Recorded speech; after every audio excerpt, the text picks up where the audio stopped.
Welcome to RBC. आज हम बात करने वाले हैं NEET previous years questions papers analysis में। हम इसमें देखेंगे कि नीट पे जो प्रीवियस ईयर्स क्वेश्चंस हैं वो किस किस चैप्टर से आए हैं और उनका क्या वेटेज रहा है। हमने इस वीडियो में आपको 2017 से लेके 2019 के बीच में नीट के जो भी क्वेश्चंस आए हुए हैं चैप्टर वाइज उनका एनालिसिस दिया है कि किस चैप्टर से कितने क्वेश्चंस आए हुए हैं।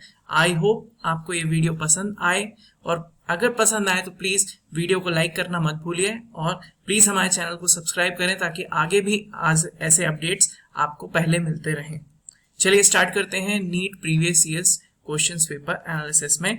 तो सबसे पहले हम एक छोटा सा सर्कुलेशन बता दें कि सर्कुलेशन में पब्लिक नोटिस था कि आपका जो है नीट में एक फेक मैसेज चल रहा था regarding the syllabus of the NEET, मगर एनटीए ने ये क्लियर कर दिया है कि नीट 2020 का जो सिलेबस है उसमें कोई भी चेंज नहीं है। नोट कर लीजिएगा, कोई भी चेंज नहीं है। इवन जो आपकी डेट है नीट 2020 की वो भी अनाउंस कर दी गई थी, वो थी आपकी 26 July of 26 2020, that is Sunday को आपका नीट का एग्जाम होने वाला है जुलाई में। और सिलेबस में ध्यान रखिए कोई भी चेंज नहीं है। ओके, अब आ जाते हैं मेन मुद्दे पे अपने, जो है आपका एनालिसिस पार्ट। मैंने इसको दो क्लासेस में डिवाइड कर दिया है कि आपका जो 11th पोर्शन है, 11th बायो का जो पोर्शन है, यहाँ पे 11th बायो के पोर्शन में जितने चैप्टर्स हैं आपको कंसीडर किए जाते हैं वो सारे चैप्टर्स में क्या वेटेज रहा किस ईयर्स में, 2017, 2018 और 2019 की अगर बात करें तो हर चैप्टर वाइज आपके क्या क्या क्वेश्चंस रहे, कितने क्वेश्चंस रहे, उस पे हम बात करने वाले हैं। कि सबसे पहले हम बात करेंगे द लिविंग वर्ल्ड पे। तो लिविंग वर्ल्ड का जो पहला चैप्टर है उसमें 17 में कोई क्वेश्चन नहीं मिला, 18 में एक क्वेश्चन मिला और 2019 में भी इससे एक क्वेश्चन आया। उसके बाद biological classification, very important chapter in 11th class biology. Important chapter है क्यों? क्योंकि इस चैप्टर्स में कंसिस्टेंटली क्वेश्चन पूछे गए हैं। इस साल नहीं आया इसका मतलब ये नहीं है कि 2020 में ये क्वेश्चंस देखने ना मिले, मगर ये इंपॉर्टेंट है क्योंकि इसमें पूरे 5 किंगडम्स का क्लासिफिकेशन है और क्लासिफिकेशंस में स्टार्टिंग जो किंगडम मोनेरा, प्रोटिस्टा और फंजाई हैं, इन तीनों का जो क्लासिफिकेशन सिस्टम है या इनके एग्जाम्पल्स हैं, इनसे क्वेश्चंस हमेशा नीट में पूछे ही जाते हैं। उसके बाद प्लांट किंगडम है। प्लांट किंगडम इंपॉर्टेंट चैप्टर है, आपका थर्ड वाला जो है इंपॉर्टेंट चैप्टर है। इसमें से हमेशा 4 क्वेश्चंस 2017 में, 18 में 4 क्वेश्चन आए, मगर इस साल एक क्वेश्चन रहा। 2019 की बात करें तो एक क्वेश्चन रहा। एनिमल किंगडम में सेम, स्टार्टिंग में 2017 में वेटेज ज्यादा था, मगर इस बार जो है इसका वेटेज जो है वो कम हो गया। उसके बाद आ जाए मॉर्फोलॉजी इन फ्लावरिंग प्लांट। इसमें भी प्रीवियस ईयर से इस बार के क्वेश्चंस कम रहे। उसके बाद एनाटॉमी ऑफ फ्लावरिंग प्लांट में प्रीवियस ईयर्स में भी 4 क्वेश्चन पूछे गए थे, इस साल इससे 3 क्वेश्चन कंसीडर किए गए हैं। कोई ज्यादा वेटेज इसका गिरा नहीं है, इसलिए मैंने इसको येलो में भी रखा है कि अगर आप नीट की प्रिपरेशन अपनी स्टार्ट करने वाले हैं और आपको सबसे पहले जो चैप्टर्स रिवाइज करने हैं थ्रू एनसीईआरटी। अच्छा, एक चीज और, एनटीए के डायरेक्टर ने यह भी क्लियर कर दिया है कि नीट का जो पेपर होगा वो फोकस्ड होगा एनसीईआरटी पे ही मेनली। आपको out of the NCERT questions कम मिलेंगे, मतलब ऐसा नहीं है, लेवल थोड़ा सा टफ हो सकता है, मगर मेनली जो बेस्ड रहेगा, मतलब बेस्ड आपका एनसीईआरटी ही रहेगा। अगर आप एनसीईआरटी को अच्छे से रिवाइज करते हैं तो आप अपने इस साल के नीट में अच्छा स्कोर कर सकते हैं। Anatomy of the flowering plant पे, तो फ्लावरिंग प्लांट का हम डिस्कस कर चुके हैं, 3 क्वेश्चन इस साल आए। प्रीवियस ईयर्स में 4 क्वेश्चन आ चुके हैं। स्ट्रक्चर ऑर्गेनाइजेशन इन एनिमल्स पे बात करें तो इस साल इस पे क्वेश्चंस बढ़ गए पिछले साल से, और एक ही क्वेश्चन पिछले साल इनसे पूछे गए थे। Unit of life cell chapter number 8 है, इस साल इस पे 3 क्वेश्चन आए हैं और आपके पिछले साल से इसमें आपको चेंज देखने मिला है कि लास्ट ईयर एकदम सडन पूछ लिए थे 4 क्वेश्चंस और उसके पहले एक क्वेश्चन पूछा गया था, और अब सडनली जो है इस पे 3 क्वेश्चंस आ चुके हैं। बात करते हैं बायोमोलिक्यूल्स की, तो बायोमोलिक्यूल्स में पहले में 2 क्वेश्चन आए, अब 2018 में एक क्वेश्चन मिला और 2019 में 2 क्वेश्चन मिले। कंसिस्टेंटली इनसे एक क्वेश्चन या 2 क्वेश्चन पूछे जा रहे हैं। Cell division and cell cycle से भी कंसिस्टेंसी बनी हुई है कि 2017 में 2, 2018 में 1 और 2019 में से 2 क्वेश्चन पूछे जा रहे हैं। तो ये चैप्टर्स में कंसिस्टेंटली 1 या 2 क्वेश्चंस बने ही होते हैं। अब हम बात कर लेते हैं आपके प्लांट फिजियोलॉजी के चैप्टर्स की। तो प्लांट फिजियोलॉजी में आपको पता है चैप्टर नंबर 11 से लेके chapter number 15 transport in plants, mineral nutrition, photosynthesis, higher plants, respiration plants और plant growth and development chapters आते हैं। मेनली ये इंपॉर्टेंट माने जाते हैं और इंपॉर्टेंट है भी।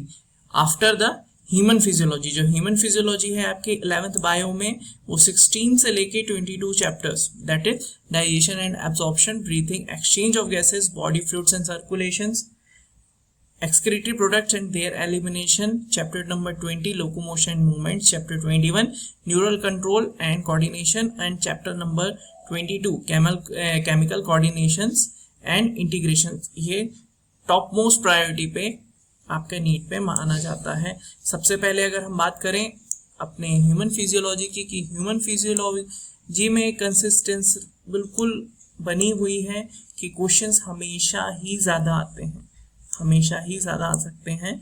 आप देखें प्रोबेबिलिटी हमेशा की, 2017 देख लें, 2018 देख लें, चाहे 2019 देख लें, और अभी 2020 होगा उसमें भी देख लें। तो ह्यूमन फिजियोलॉजी है 11th बायो का अगर कंसीडर किया जाए नीट वाइज, तो नीट वाइज में सबसे पहले आपको पढ़ना पड़ेगा आपका ह्यूमन फिजियोलॉजी। ह्यूमन फिजियोलॉजी के जो 16 से लेके 22 चैप्टर्स तक के जो आपके चैप्टर्स हैं, इनको आपको थारोली रीड करना पड़ेगा, क्योंकि मैक्सिमम जो क्वेश्चंस हैं और ज़्यादा क्वेश्चन की पॉसिबिलिटीज इन्हीं चैप्टर से मिलती हैं। इसके बाद सेकेंड इंपॉर्टेंट चैप्टर्स जो आते हैं वो आते हैं प्लांट फिजियोलॉजी से, जो चालू होते हैं चैप्टर नंबर 11 से लेके चैप्टर नंबर 15 तक। इसमें हम बात करेंगे तो आप ये देखेंगे कि इसमें इस साल 2019 में जो क्वेश्चंस का अमाउंट है वो डिक्रीज हुआ है प्रीवियस ईयर्स के क्वेश्चन से, मगर इसका मतलब ये नहीं है कि नेक्स्ट ईयर भी ये सेम रिपीट पैटर्न होगा। ये हमेशा ही second top most important 11th bio का चैप्टर रहा है। प्लांट ह्यूमन फिजियोलॉजी के बाद प्लांट फिजियोलॉजी ही इंपॉर्टेंट होती है। और बचे हुए बाकी जो चैप्टर्स हैं 1 से लेके आपके 10 तक मान लें, तो इनमें ऑलमोस्ट एवरेज क्वेश्चंस हमेशा रहे हैं, जिसमें कि आपका anatomy in flowering plant, structural organisation in animals और सेल से हमेशा ही क्वेश्चन पूछे गए हैं। और एक चीज और, बायोलॉजिकल क्लासिफिकेशन की बात करूं मैं, तो बायोलॉजिकल क्लासिफिकेशन इंपॉर्टेंट हो जाता है। क्यों? क्योंकि इसमें जो 3 किंगडम्स है, मोनरा, प्रोटिस्टा और फंजाई, इन 3 का क्लासिफिकेशन प्लस एग्जाम्पल्स हैं, उनके एग्जाम्पल्स या कोई भी स्टडीज पे क्वेश्चन पूछा जाता है। इसलिए 11th में हम बात करेंगे सबसे टॉप मोस्ट प्रायोरिटी में, तो ह्यूमन फिजियोलॉजी जो चैप्टर 16 से 22 तक दिए हैं। उसके बाद अगर बात करेंगे सेकंड टॉप मोस्ट प्रायोरिटी पे आपके रहेंगे चैप्टर 11 से लेके चैप्टर 15 तक, जो रहेंगे आपके प्लांट फिजियोलॉजी के चैप्टर्स। इनमें इस साल क्वेश्चन नहीं पूछे गए हैं, मगर नेक्स्ट साल चांसेस हैं कि इस पे क्वेश्चन जरूर आएंगे। बाकी ऑन एन एवरेज 1 या 2 क्वेश्चन, 3 क्वेश्चन तक जो येलो से मैंने मार्क किए हैं उनमें 3 क्वेश्चन है या 3 क्वेश्चन से अबव है। बाकी जिनमें मार्क्स नहीं है, मतलब हाईलाइटर नहीं है येलो कलर का, उनमें 1-1, 2-2 क्वेश्चंस बने हुए हैं। तो ये था हमारा एनालिसिस आपके चैप्टर वाइज जो है क्लास 11th बायो। अब हम बात करेंगे अपने एनसीईआरटी क्लास 12th बायो के चैप्टर्स पे, कि इन चैप्टरों में जो चैप्टर्स दिए गए हैं नीट में प्रीवियस ईयर्स में किस चैप्टर से कितने क्वेश्चंस आस्क हुए हैं। चलिए बात करते हैं chapter number 1, reproduction in organism. तो रिप्रोडक्शन इन ऑर्गेनिज्म में आपको देखने मिलेगा कि 2018 में इस पे 3 क्वेश्चन पूछे गए थे, जबकि ना 19 में पूछा गया ना 17 में पूछा गया। Sexual reproduction in flowering plant most, मतलब यहाँ पे इन 12th बायो के चैप्टर्स में ये जो चैप्टर है आपका चैप्टर नंबर 2, जिससे कि आपके 6 क्वेश्चंस इस साल पूछे गए हैं। 2017 में भी इससे 6 क्वेश्चन पूछे गए थे। 2018 में थोड़ा सा डिक्रीज हुआ था, मगर ये इंपॉर्टेंट चैप्टर है आपका sexual reproduction in flowering plant. उसके बाद ह्यूमन रिप्रोडक्शन की बात करें तो ह्यूमन रिप्रोडक्शन में क्वेश्चंस आए हुए हैं। 2017 में 3 क्वेश्चंस थे, 18 में 4 क्वेश्चंस आए हैं और 2019 में से 2 क्वेश्चंस हैं। आगे भी इससे क्वेश्चंस आते ही रहेंगे। रिप्रोडक्टिव हेल्थ में बात करें तो रिप्रोडक्टिव हेल्थ में 2017 में 2 क्वेश्चंस देखने मिले, 2018 में 1 क्वेश्चन देखने मिला और 2019 में भी इसमें 2 क्वेश्चन देखने मिले। मतलब कंसिस्टेंटली इनमें इन 2 चैप्टर्स में क्वेश्चंस आपको 2 से 3 देखने मिलेंगे ही मिलेंगे। जबकि बात करेंगे अगर सेक्सुअल रिप्रोडक्शन फ्लावरिंग प्लांट के, इसमें 3 से 6 क्वेश्चंस की प्रोबेबिलिटी बन रही है। उसके बाद अगर बात करें जेनेटिक्स की, जो 5 और 6 चैप्टर्स में आपके आते हैं, principle of inheritance and variation and molecular basis of inheritance, इससे भी क्वेश्चंस लगभग, अगर इन दोनों को मैं टोटल करूं तो 2019 की बात करें तो टोटल इनसे 12 क्वेश्चन थे, आउट ऑफ 90 12 बहुत बड़े चांसेस होते हैं। तो आपके क्वेश्चन नंबर 5, चैप्टर नंबर 5 और chapter number 6 of 12th bio, ये इंपॉर्टेंट हो जाते हैं आपके जेनेटिक्स पार्ट से। ठीक है, तो ये 6 क्वेश्चन देखने मिले, हमेशा इनसे क्वेश्चंस पूछे ही जाते हैं। इवोल्यूशन की बात करें तो अब इनका वेटेज बढ़ रहा है। आप देखेंगे 2019 में इनसे 4 क्वेश्चन पूछे गए हैं, 18 में 3 क्वेश्चन थे, 17 में नहीं थे। बात करेंगे आप आपकी ह्यूमन हेल्थ की, ह्यूमन हेल्थ का भी वेटेज इस बार बढ़ा हुआ है, कंसिस्टेंटली इससे क्वेश्चंस बढ़ रहे हैं। 3 से 5 क्वेश्चंस की प्रोबेबिलिटी हमेशा ही बनी होती है इस चैप्टर से। उसके बाद बात करेंगे strategies for enhancement in food production, इससे भी एवरेज 2 से 3 क्वेश्चंस का बना ही हुआ है। आप देखें 2017 में 2 क्वेश्चंस, 2018 में 1 क्वेश्चन और 2019 में 3 क्वेश्चंस बने हुए हैं। Microbes in human welfare, very important chapter in class 12th, इस बार इससे क्वेश्चन डायरेक्टली 6 क्वेश्चंस पूछ लिए गए। कंसिस्टेंटली इससे 2 से 4 क्वेश्चन की प्रोबेबिलिटी बनी ही रहती है। Biotechnology principles and its application, chapter number 11th और 12th, इनसे भी आप अगर कंबाइनली बात करेंगे तो 2 से 4 क्वेश्चन प्रोबेबिलिटी हमेशा ही बनी होती है कि इनमें आएंगे। उसके बाद अब जो टॉप मोस्ट प्रायोरिटी पे आपके क्लास 12th बायो से आता है वो ये 4 चैप्टर्स हैं, चैप्टर नंबर 13 से लेके chapter number 16, organisation, organism and population, biodiversity and conservation, और चैप्टर 16 है इन्वायरमेंटल इशू। प्रीवियस ईयर्स में इनसे क्वेश्चंस कम हुआ करते थे, आप देख सकते हैं, मगर अब धीरे धीरे हमने इस चैप्टर्स में क्वेश्चंस को बढ़ते हुए देखा है।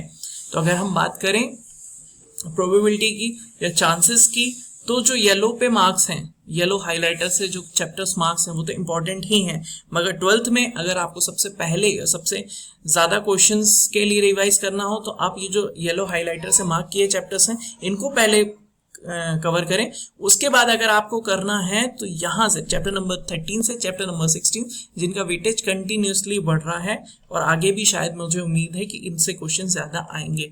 तो इकोलॉजी वाले जो पार्ट्स हैं इनमें आप क्वेश्चंस को फोकस करें, इनकी एनसीईआरटीज पढ़ें और एनसीईआरटी से क्वेश्चंस लगाने की कोशिश करें, आपको इनसे क्वेश्चंस हमेशा ज़्यादा मिलेंगे। आई होप आपको ये एनालिसिस समझ में आया हो। मैंने इसको क्लास वाइज रखा ताकि आपको एनसीईआरटी पढ़ने में भी आसान हो। आप अपने एनसीईआरटी में इसको नोट डाउन कर सकते हैं और इसका स्क्रीनशॉट रख के आप इसको यूज कर सकते हैं। Thank you for watching the video. Hope आपको वीडियो पसंद आया हो। अगर वीडियो पसंद आया तो please like, share and channel को सब्सक्राइब करें। रोहित बायोलॉजी क्लासेस को प्लीज़ सब्सक्राइब करें ताकि आपको आने वाले जो वीडियोज़ हैं उनका लिंक पहले मिल सके। Thank you.